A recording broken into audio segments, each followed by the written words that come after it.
Assalamualaikum warahmatullahi wabarakatuh. Waalaikumsalam warahmatullahi wabarakatuh. Bismillahirrahmanirrahim. Hamdan lillah, salatan wassalaman ala Sayyidina Muhammad ibn Abdillah Rasulillah wa ala man sahibah wa tabi'a hudah, amma ba'd. Hikam Ibnu Athaillah As-Sakandari, hikmah nomor 33.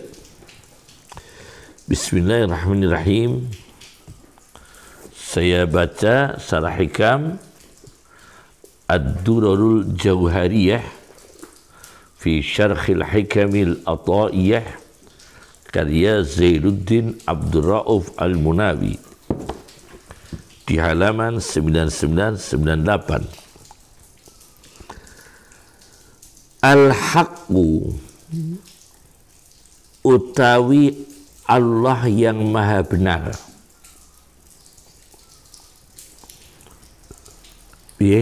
Al-Haqqu utawi Allah yang maha benar iku laisa ora ana sapa al-haqqu, ora ana iku bimahjubin kelawan dihijab, ditabir, ditutup. Orang Jawa dialing-alingi. Allah tidak tertutup oleh sesuatu. Wa innama lan angin pesine dan sesungguhnya al-mahjubu utawi sing dialing-alingi yang tertutup iku anta kamu sendiri, yakni kita manusia yang tertutup dari Allah. Bukan Allah yang tertutup oleh sesuatu dari kita, tapi kita ini yang tertutup, tidak bisa melihat Allah di dunia. Anin nadhari, saking melihat. Wa inna malan aing pastine al-mahjubu. Al-mahjubu utai sing dialing-alingi iku anta. Anta iku sira. Yes. Anta anin nadhari sanging melihat ilaihi maring Allah, maring al-haq. Izkrono nalikane lau khajaba lamun ngaling-ngalingi hu ing hak, lamun ngaling-ngalingi hu ing hak Allah apa syai'un sesuatu. Jika Allah terhalang oleh sesuatu, lau hajabahu ing hak sapa apa syai'un lasatara yakti nutupi, lasatara yakti nutupi hu ing hak apa sing nutupi ma perkara, apa mas perkara.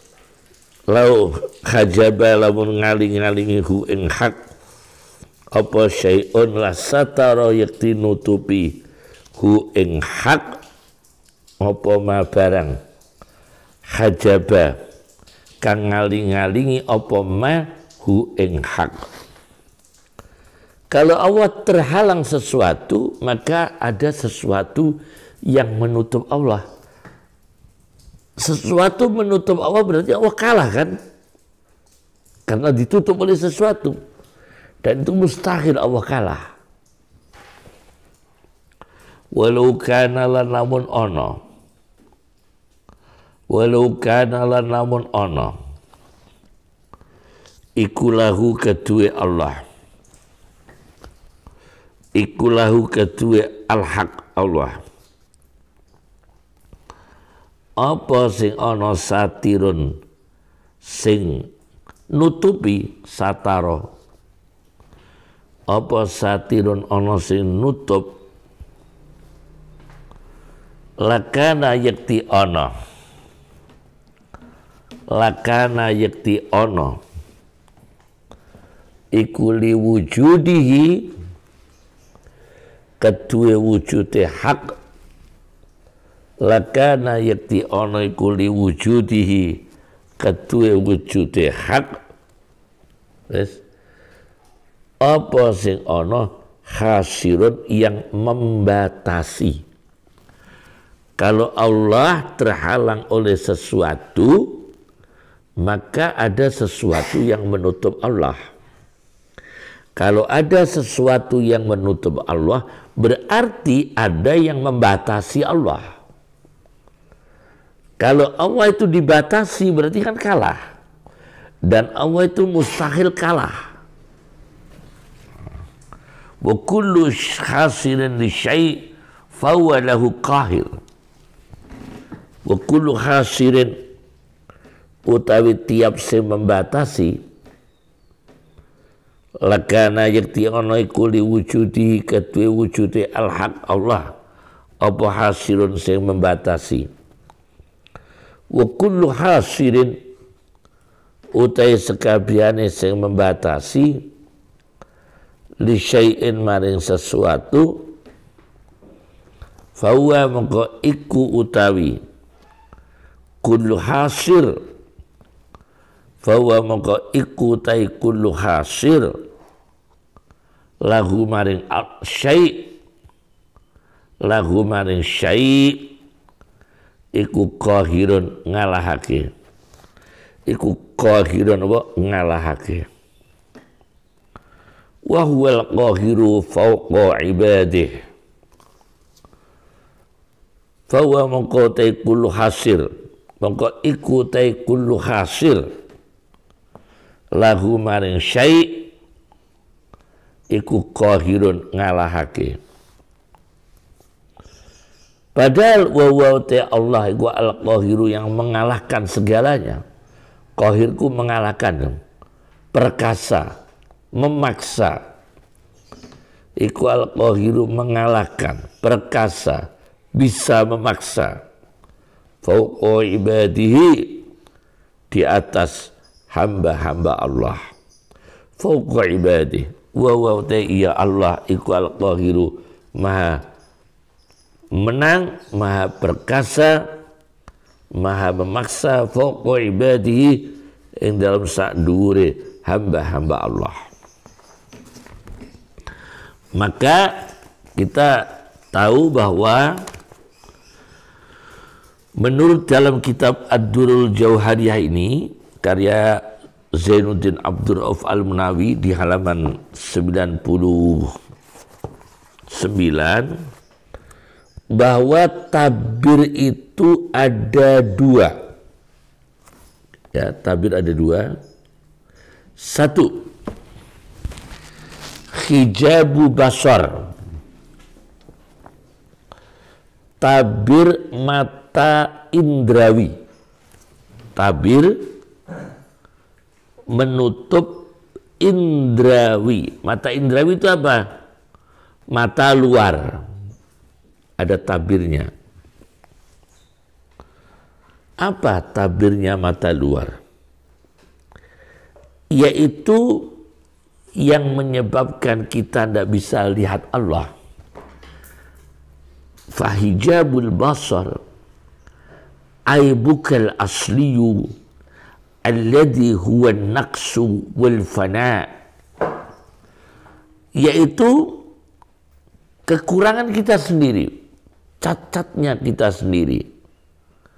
Dosa, tidak berakhlak, tidak beribadah, jiwa yang jahat, buruk. Nah, ini aib kita sendiri, kekurangan kita sendiri, wal fana, dan musnahnya kita, kematian. Maka hijabul basar ini, tabir basar, tabir mata luar, fana, kemusnahan, kerusakan, termasuk kebutaan manusia, Yang kedua adalah hijabul basirah, tabirnya mata hati. Tabirnya mata hati ialah aib yang eksidentil, kadang muncul kadang tidak. Aib atau cacat yang bersifat eksidentil atau aridi.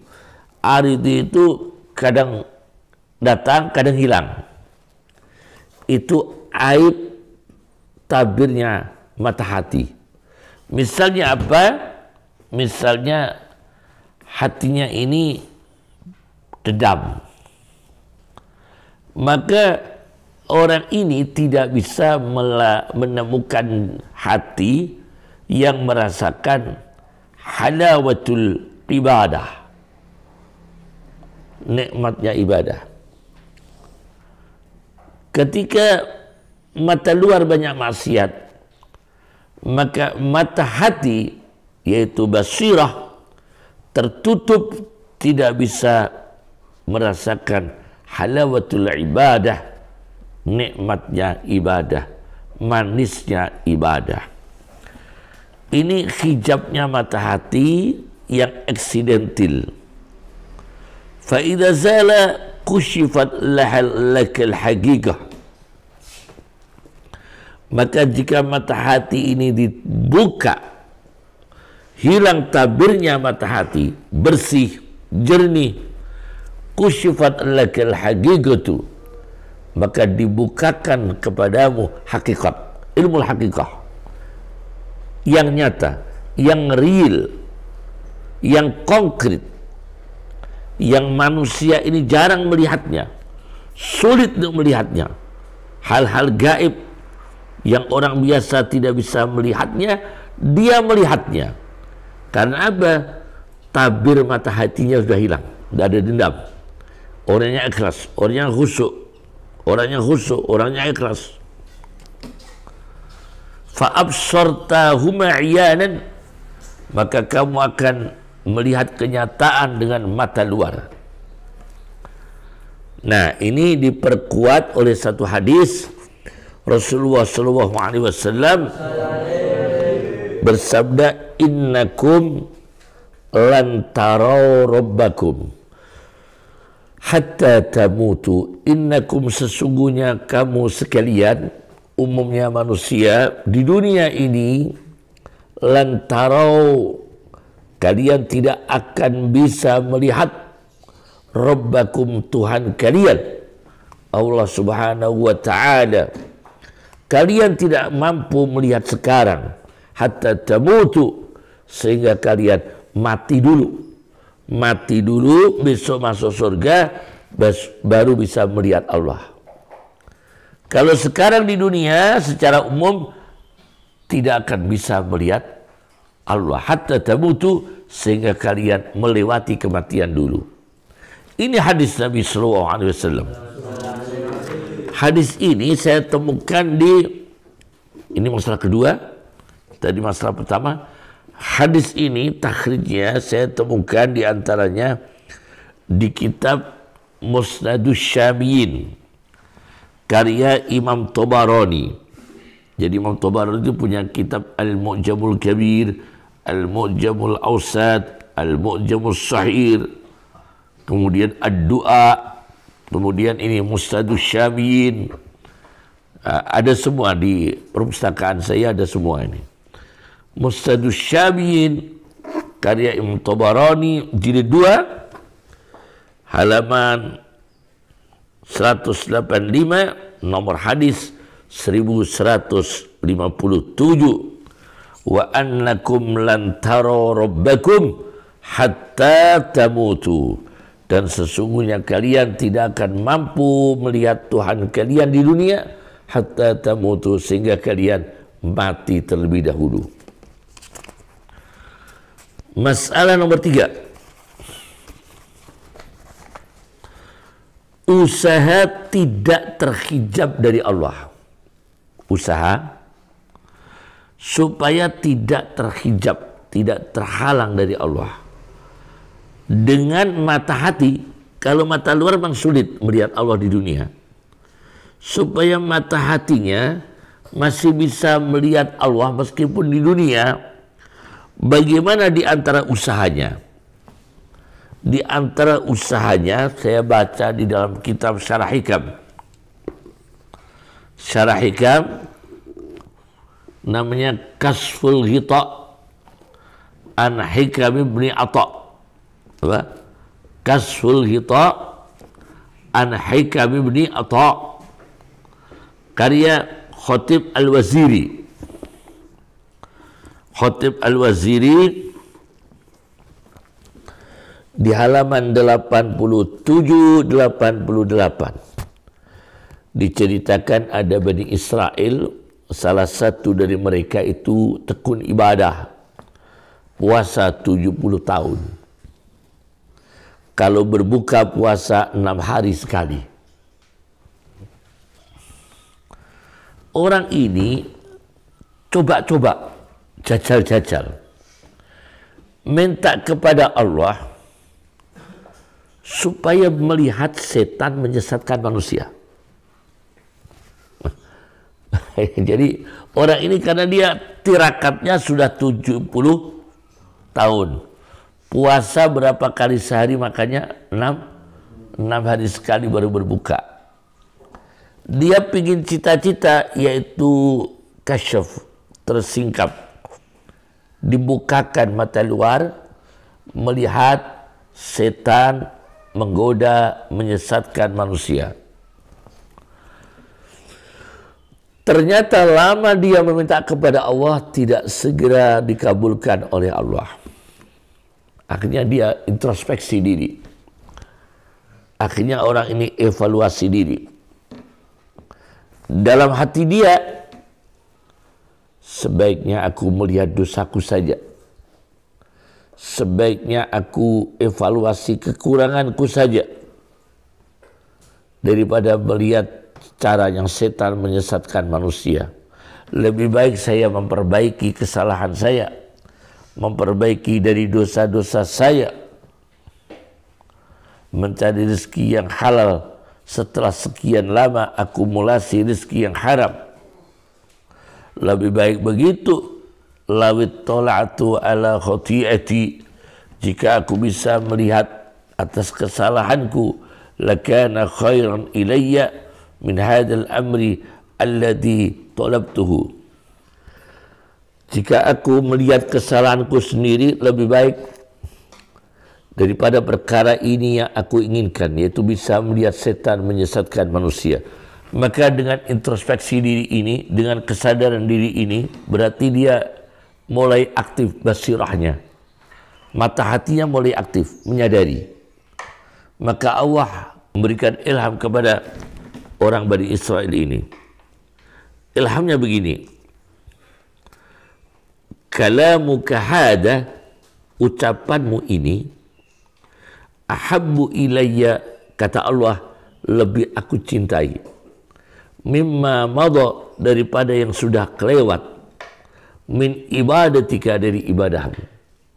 Daripada yang sudah lewat ibadahmu, aku lebih suka ungkapmu kata-kata ini, itu mengakui adanya kekurangan, adanya kesadaran.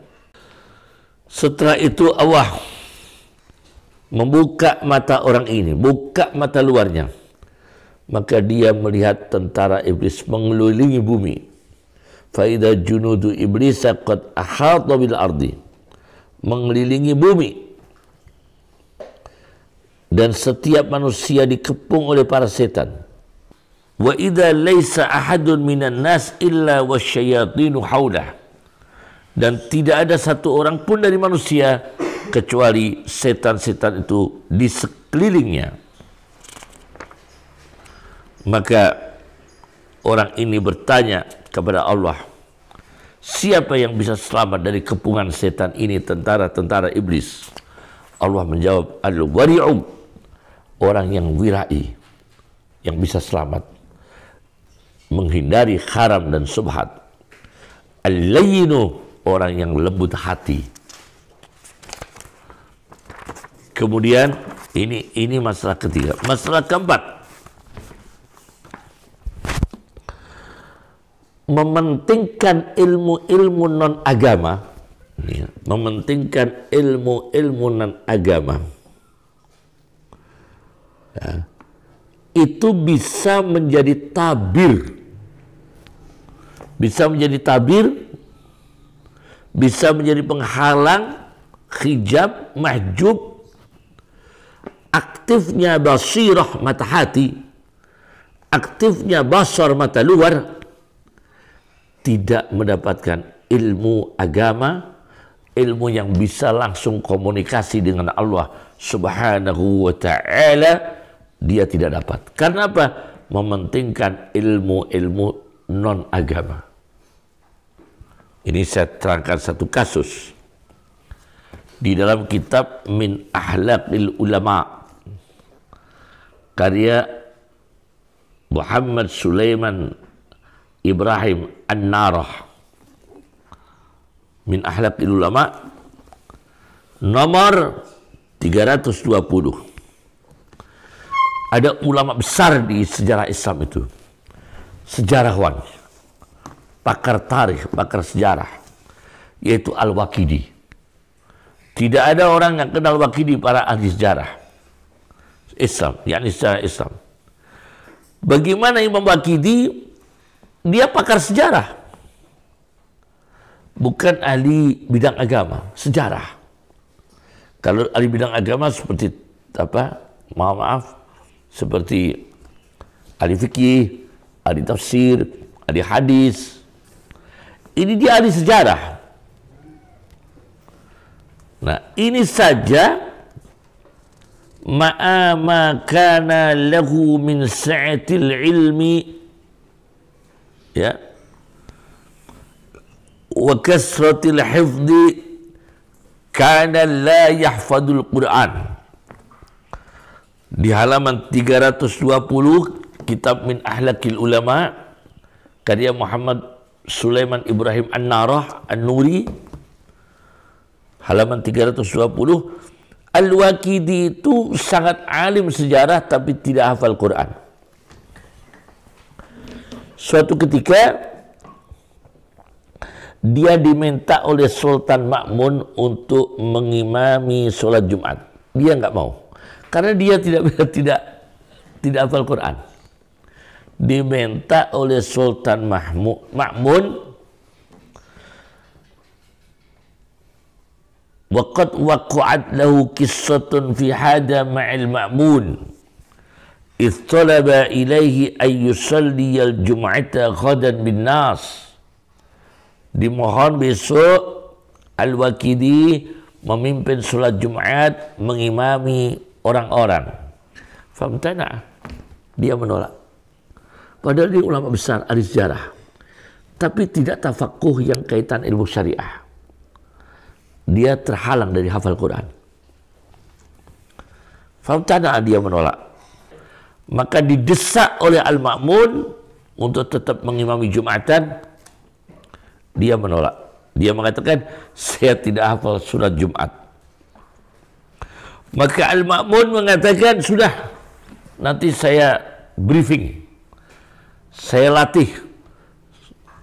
Sultan Ma'mun mengatakan, Al-Waqidi, ana uhaffiduka, aku ajari hafalan Quran, aku ajari hafalan surat Jumat. Akhirnya Al-Waqidi ini ngaji kepada Sultan Ma'mun.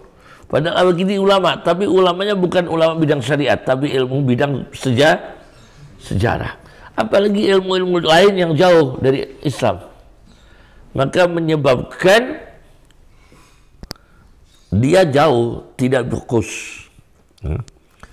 Kecuali orang-orang yang diberi hidayah oleh Allah dan kemampuan bisa ganda, bisa dua-duanya. Ini secara umum ya, secara umum dia mementingkan ilmu non agama, maka dia termahjub dari ilmu agama yang menghubungkan dengan Allah. Dia dilatih hafalan Quran, diajar hafalan Quran oleh Sultan Ma'mun, kullama hafidha nisfahal awal, apabila dia sudah hafal separuh surat Jumat yang bagian awal, wantaqala lisani, ngajinya meneruskan pindah bagian separuh yang kedua, nasyal awal, Waqidi ini langsung lupa surat Jumat yang bagian awal. Fa idza 'ada li hifdih, maka kalau Al-Waqidi ini menghafal surat Jumat yang bagian awal, nasiyat saniyah, dia lupa surat Jumat yang separuh bagian kedua. Akhirnya Sultan Ma'mun ini sudah capek. Sultan Ma'munnya capek. Ini ulama hafal Al-Quran ini wakil pada ulama besar, karangannya akeh.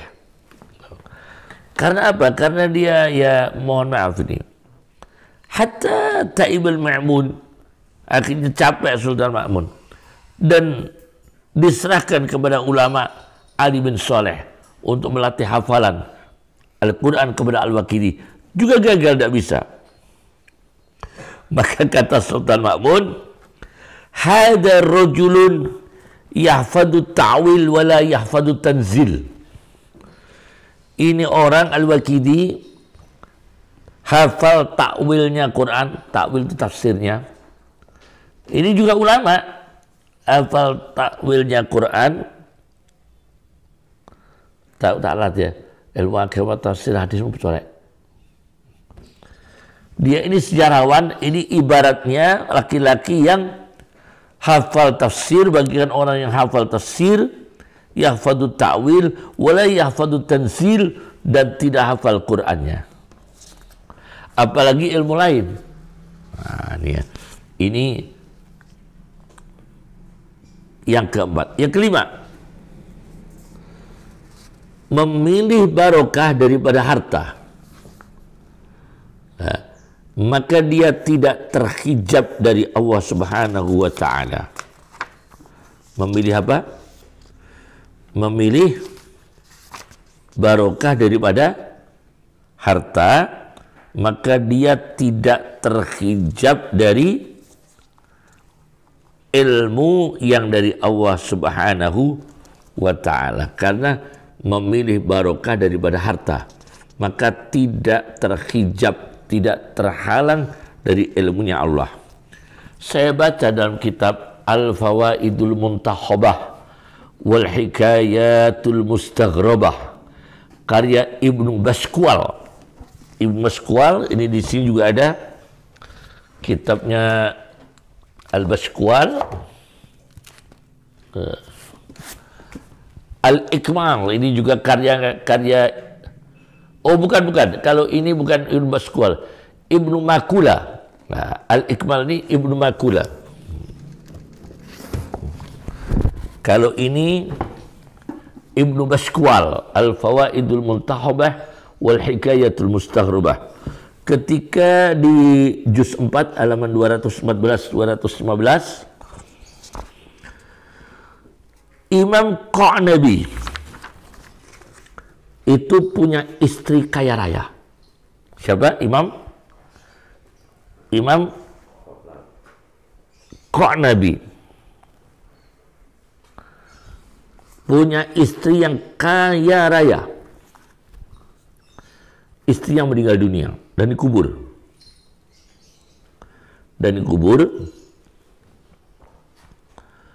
Maka ibunya datang, saudara-saudaranya datang, menunggu ingin lihat tinggalan warisannya istrinya Qa'nabi. Qa'nabi ini ulama besar, punya istri kaya, meninggal lebih awal. Begitu sudah dikubur, keluarga dari istri ini datang untuk melihat harta apa yang ditinggalkan. Maka Qa'nabi ini menemui mereka,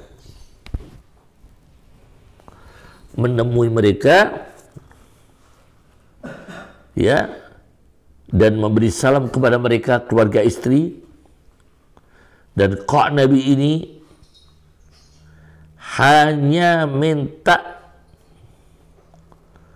sejumlah barang dari warisan, padahal dia suami. Hanya minta apa? Yaitu beberapa barang. Harta yang lain diberikan keluarga, istri. Padahal itu harta yang bernilai besar. Sampai akhirnya kok Nabi itu meninggal hanya punya kain satu dan kitab-kitab dan uang yang sedikit. Takhallafa kumasyan wa kutuban wa syai'an yasira. Dia meninggal dunia meninggalkan kain, kitab-kitab dan uang yang nilainya sedikit. Tapi dia sukses dalam keulamaan. Tapi dia menghindari warisan yang besar. Nah, ini berarti menghindari harta benda. Seorang ulama akan disukseskan oleh Allah. Keulamaannya akan lebih tinggi, keilmuannya akan lebih tinggi karena dia dianugerahi ilmu pengetahuan, ulum ad-diniyah, ulumun diniyah, ilmu-ilmu agama yang lebih sempurna dia mengetahuinya, menguasainya, tidak terhijab, tidak terhalang. Assalamualaikum warahmatullahi wabarakatuh.